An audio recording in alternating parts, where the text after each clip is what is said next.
Welcome to the Startup Grind. Peng. Let's welcome Peng, everyone.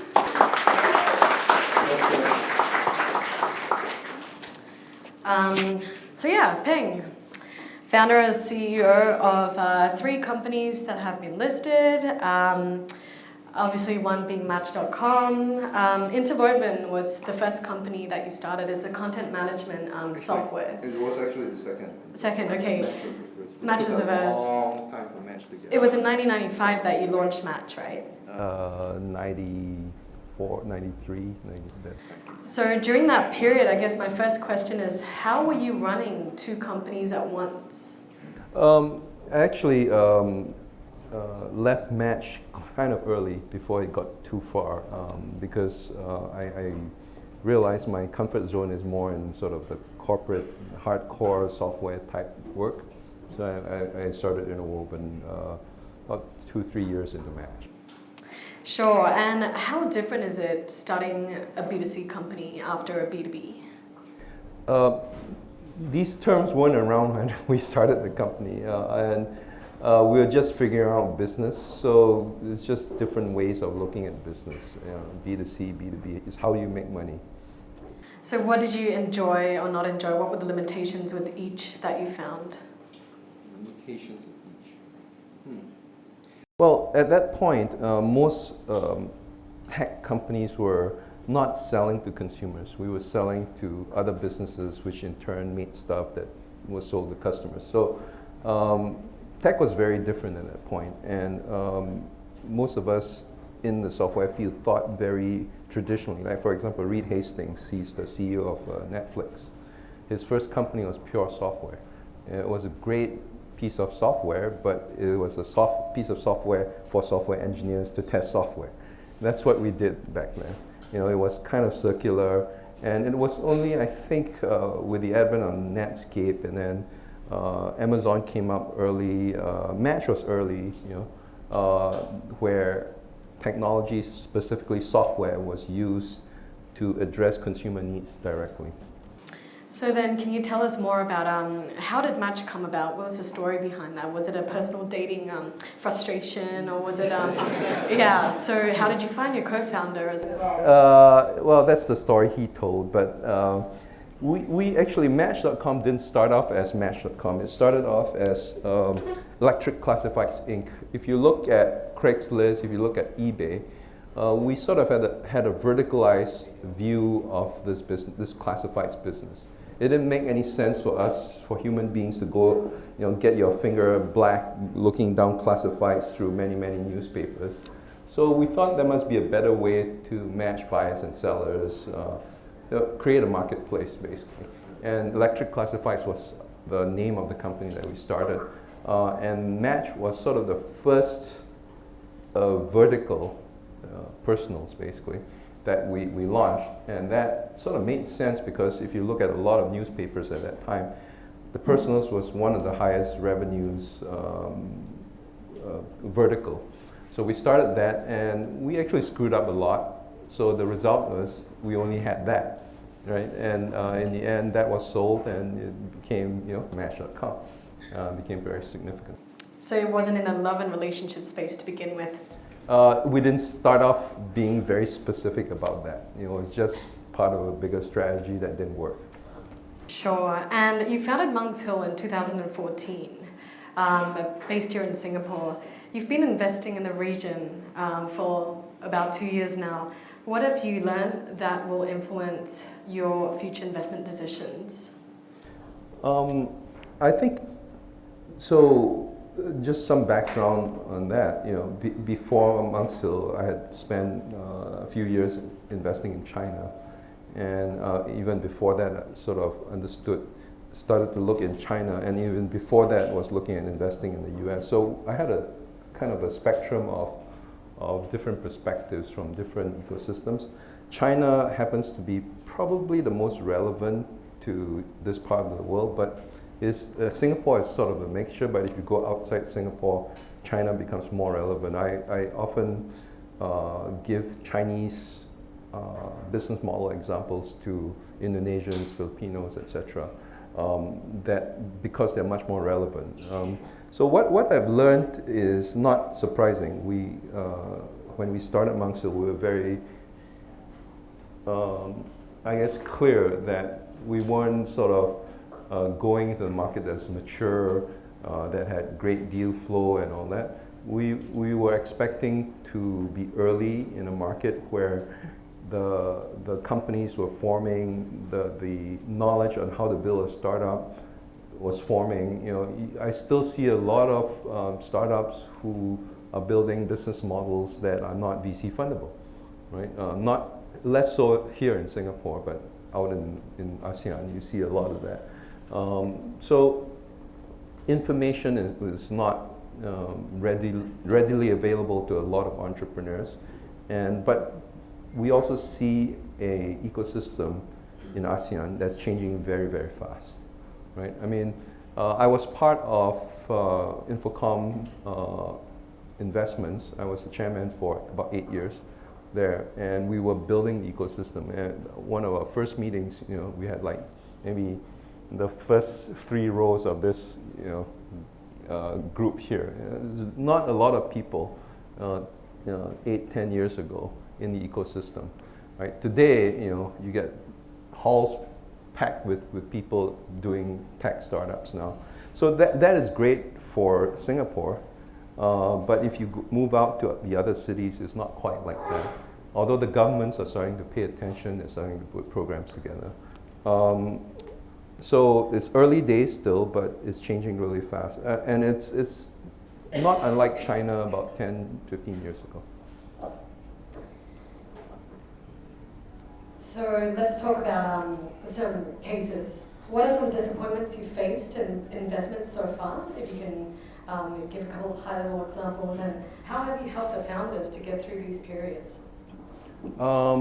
So thinking out here, the norms, the investing norms are not as sort of quote-unquote strict as you would like. As in the US, you know, for example, a term sheet could get canceled by an investor, right? For no reason other than they think that they change their minds, right? That is, for example, a no-no in the US. In China, sometimes that happens, but usually it's not a good idea to do that. But there is no norms here, so people are learning about it. The entrepreneurs we tend to invest in are very, I'd say, resilient, right? If they hit a problem, they work through it, they work on it, they don't sleep, they get it solved. So I think we're fortunate that we have not had to like give therapy to a founder. Most of them are really, really good. If you get a chance to meet any of our founders, I think you get a sense of it. That's the number one criteria we look for. We do, you know, spend, you know, evenings, dinners with various founders. I just had dinner with Changwon, for example, talking about the fact that, you know, he's cranking up from, you know, a few tens of people to, I think, Ninja is now at about 400 or 500 people, right? And then Japan just raised 30 million. Yeah. They've been doing incredibly well. But, you know, when you're 28, 29 years old and suddenly you got 500 people to manage and growing, you know, at 50% a year, it is hard, right? Understanding what is the right thing, how you should be feeling about the situation, the cultural changes, the political waves that start to come into larger organization. It's not easy. So, but these guys are pretty robust. They keep running. You spent some time investing in China via your own venture fund, GSR Ventures. How different is the landscape over there? Tech talent, I've heard, is plenty, and it's at a much higher skill. How is the VC landscape there as well? The problem in China today is slightly different than from when I started investing in China. Today, there's just too much money there. So that's... Not a problem? It is a problem because not all of it is smart money. So it funds projects that maybe should not be funded. And there's too much sort of reliance on just being able to raise a lot of money, and the founders burn through a lot of money. You're going to see, I think, a whole bunch of shutdowns, slowdowns in the next year, 2 years, 3 years. If they haven't raised enough money, a lot of the founders are really smart, so they when the valuations are great, they don't care about the dilution that much. They just raise a lot of money, and they raise more money than they'll ever need to get the company to break even. So they can take 10 years to get to break even, that's okay, they can keep doing it. So those companies are okay, but those aren't the majority, and you're going to see a bunch of shutdowns. So that's today, right? The talent pool, China has 1.3 billion people, and one of the largest engineering graduation cohorts every year in any country. So yeah, they've got lots of talent. We just cannot match that in quantity out in Southeast Asia. The talent, though, is not at the same level of experience as the U.S. Right? The U.S. has a lot of people who've learned from the industry. The more senior guys coaching the more junior guys. The Chinese tech ecosystem is about 10, 15 years old. So there's not a lot of senior guys that have done a lot of big things. And those are few and far between, but they are very, very popular with entrepreneurs. So the mission of IIPL has changed quite a bit since I left and Steve took over as chairman, and rightly so, I think. When we started, there was basically, where are the startups? There are no startups, right? Very, very few of them. And our goal was to try to change that. So we brought in probably about 150 what we call world-class VC-funded startups into the ecosystem. This was before TIS. This started in around the 06 time frame. So by the time TIS came in, it was like throwing a match in a barrel of oil. It just boom, it just took off, right? So the mission was very different. And we didn't look at ourselves as sort of government investing in private sector. All we're trying to do is get as many companies into Singapore with expertise in them in Singapore as possible. Specifically, when we said 150, it was sort of engineering teams, not just sales. So I think a number of you might be from some of these organizations from years ago. Yeah, you definitely see that happening now. I was just at Google, and the VP of product for the next billion project was talking about, it was a hiring event really. What do you expect to be happening in the next 3 to 4 years when these engineers come back from the Valley, from a place like Google? Will they start, will they sort of bunk up the level of product management in this region? Are you going to see a lot more product investments, product companies instead of marketplaces and B2C type companies? Just to go back to the government role again, and then I'll move to this question. I think hopefully EDB learned a lesson about what it takes to engage R&D in MNCs in Singapore. My company, Encentuate, was sold to IBM. That's the first time IBM had a software lab in Singapore. Right? When my company became my engineers became the core of the IBM software lab in Singapore. EDB had been trying to get them there to do a software engineering in Singapore for, I think, 20 years. Right? All they needed to do was buy a company. Same thing with Google. Right? They just bought Pi and started the engineering group. Same thing with, that's another company, Zopin, right? That process, if you wonder why all the big companies are in Israel, it's because of that process. To the extent that we can create that kind of amount of talent, not talent, but companies that are valuable to the world's biggest companies, it helps anchor them here. And when they're anchored here, they bring other resources. You know? Were you talking about Caesar Sengupta just now? Yeah. Yeah. So Caesar was in Encentuate. He was he was an engineer in my company, and he went to Google for I think about 8 years, and then he's back here. Right? He's one of the top. He's probably the highest ranking Singaporean in Google. You know, so we need people like that to say, hey, look, I want to be based out of here. I want to build value for my company out of here. But that only works if that company, Google or Facebook or one of the others, can reach out to an ecosystem of really good people, including companies, including talent. Right? It's not going to happen out of the goodness of their hearts. Right?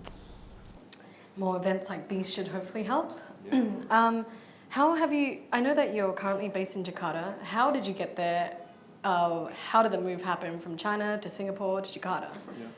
I wasn't in Singapore that long. When Hoi and I decided to start Mangsil Ventures, it was clear, when you say Mangsil is based in Singapore, I always correct people. It's actually a Cayman Island fund with headquarters in Singapore and Jakarta. When we looked at this, we want to be an ASEAN fund, a Southeast Asian fund. And there's no way to be a Southeast Asian fund if you ignore Indonesia. Right? Indonesia is half of ASEAN. Right? So one of us had to be there. He just had a baby boy, he's not going to move, so I guess I'm it. And what keeps you busy these days? I mean, I know that you're working on a bunch of projects, including Solve Education, a gaming company that creates access to education to rural areas in Indonesia. What else are you working on, and what is your mission for the next 10 years? The reason I wanted to do Mangsil is very, very simple. I think it's our time in Southeast Asia to start having conversations with the rest of the world as a peer. And if you look at how the US does that, you look at how Europe does that, and today you can look at how China does that, it's actually through products and services. It's not just intellectual conversations. It's through, we're defined by our cell phones at some level. We're defined by our,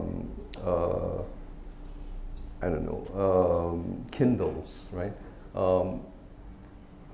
How do we have that dialogue with the rest of the world and be looked upon as a peer if we don't have that capability, if we're not able to build world-class stuff?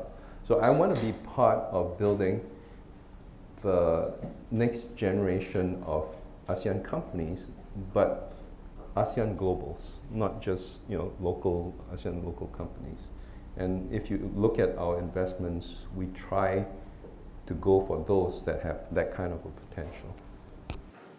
I'll open questions to the floor. Does anyone have a question? Just at the back there. I founded 3 companies so far, yes. How many times? Well, 4 if you include Mangsil. Yeah. How many times have you pivoted during those times? Business plan? How many times? Have you changed? I think pivots are a matter of scale. You're always pivoting. As you figure out your product market fit. A startup has, a company has 2 phases: the startup phase and the crank up phase. That's how we look at the world of startups. The first phase, what you're doing is you're running all the experiments to build your revenue engine, basically, right?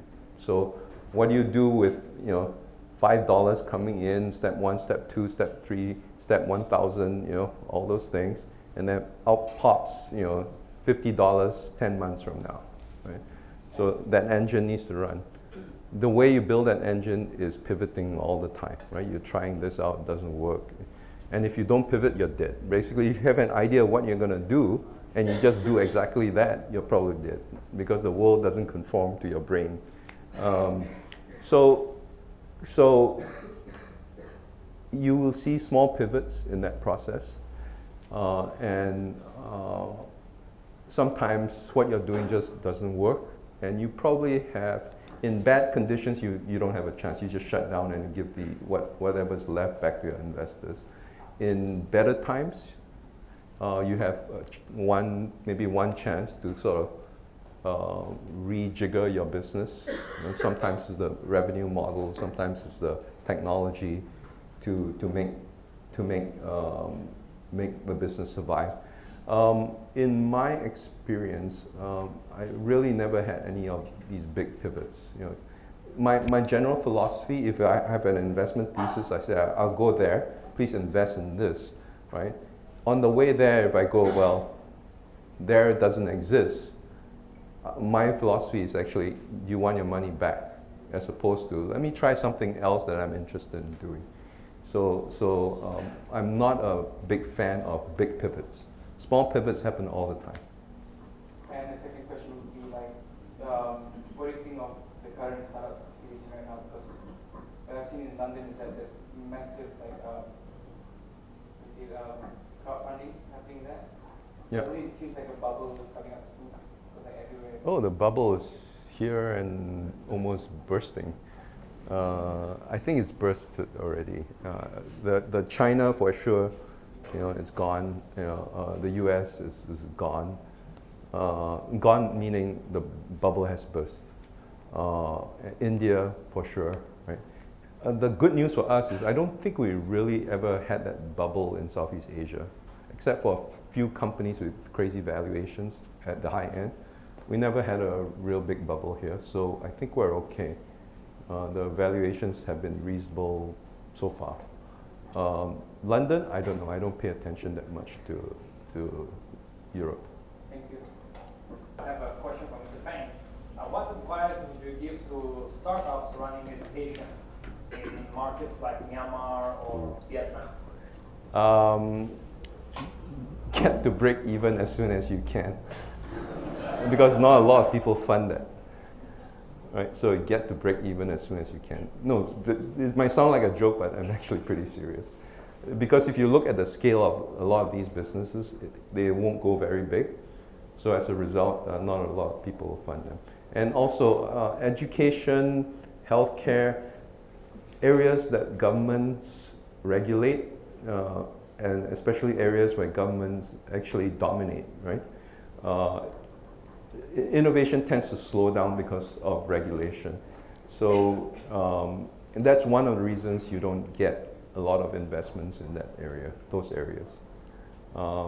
So you're probably doing that because you're motivated by trying to help people, and that's good. You know, my Solve Education project is that, but it's not set up as a for-profit company. Right? It's a foundation.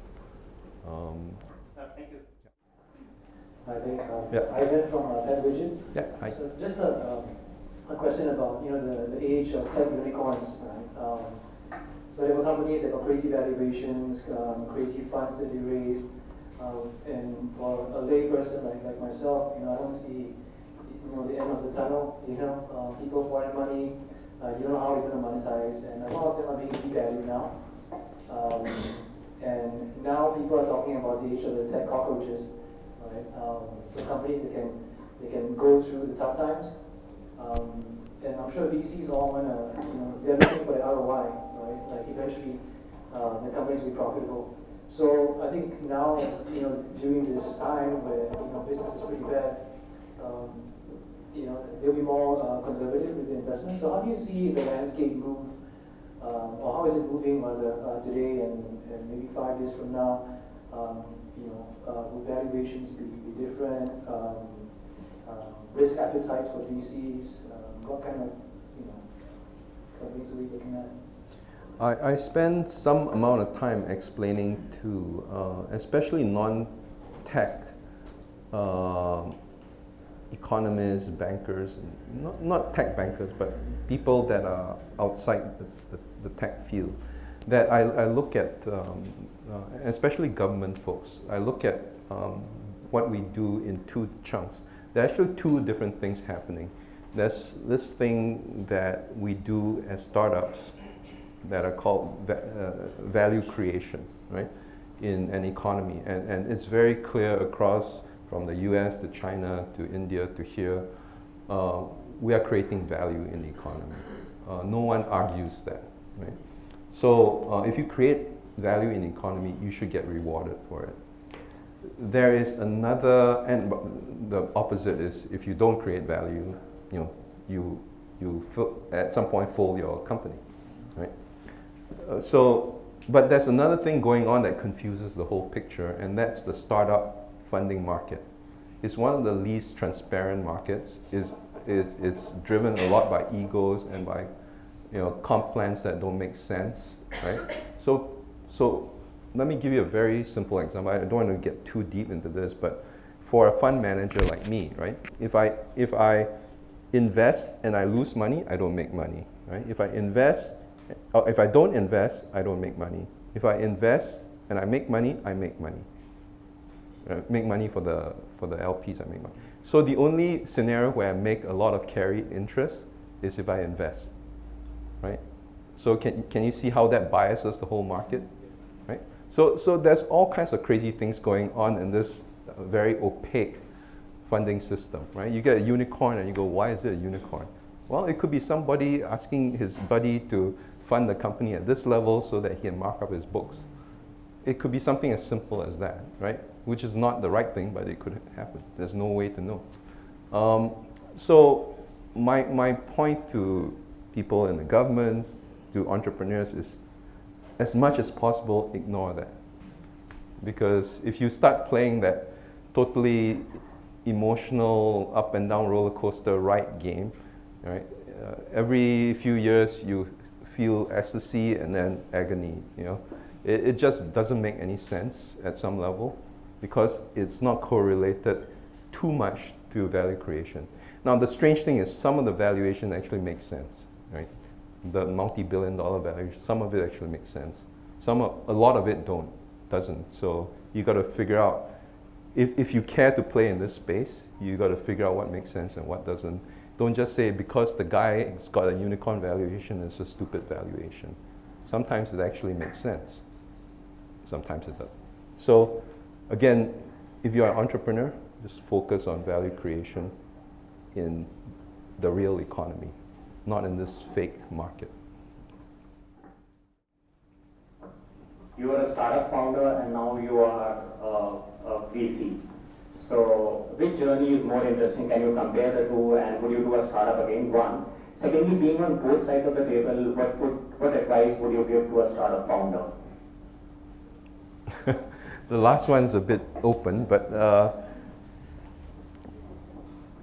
they're different. It's apples and oranges, right? Why am I doing a fund now? So I realized in my last company that no matter how successful I got, it's one company I can affect. Right? When you think about how to make a difference, at some level you think about scale. So if I do a fund, right, I've got 2 dozen companies I can work with per fund, right? So over a span of 6-8 years, I can work with 50 companies, right? Totally different scale of job creation, of influence, of value creation. Although for each one of them I do a little bit, but that little bit could mean significant, especially if it's strategic. So that's why I'm doing a fund right now. It's about making a difference. And what advice would I give entrepreneurs? My favorite thing is to get people to be very clear and very aware of their intentions. Right? Too many people get into startups because it's the in thing to do, and they don't understand what the commitment is. They don't understand why they're doing it, and the why is very, very important. So get the clarity on that. Microsoft. As a smaller company, when you're offering an enterprise solution, how do you overcome that barrier to get enterprises to, or what are strategies to overcome the barrier to get enterprises to adopt your solution, assuming that it solves a pain point? Yeah. This is my background mostly, right? I built enterprise systems and sold them.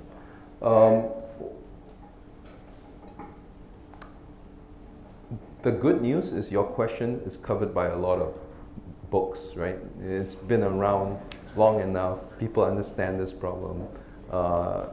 Do the sales learning curve, from, it's not a book, it's paper, from Mark Leslie, for example. Great set of ideas on how you think about booting up, how you do the startup phase of your B2B business. The general idea is you need to find these early adopters in more established organizations that will take you in because their pain is so great they need some kind of solution. And then when it works, there'll be your initial testimony and you bootstrap from there. So that's the general idea. A lot of details I'm omitting here. And just a follow-up question, in terms of, people often ask questions about what attributes are attractive to VCs, right? But in terms of a startup with choices of who they want to be their investors, what are the sorts of things that you should look for in a good partnership? There's no straight answer to that because if you're an experienced entrepreneur and you basically know what you need to do, then you have your coaches and your networks to help you out.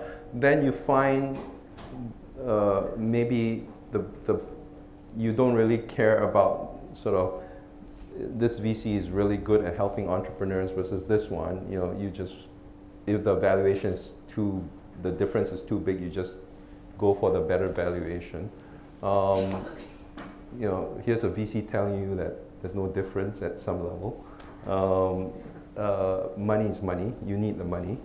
But if it's your first time or you have blind spots, then you need to figure out people that you can work with, that you can learn from, or can point you to people you can learn from.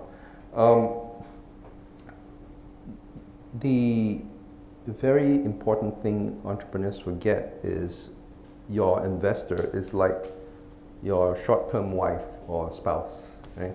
You're going to stay together for 5 years, maybe 8 years, maybe 10 years, right? If you don't like them, life could be hell, right? Same for the VCs, right? If I don't like an entrepreneur, I basically don't invest, right? Because there's just too much, life's too short in there, right?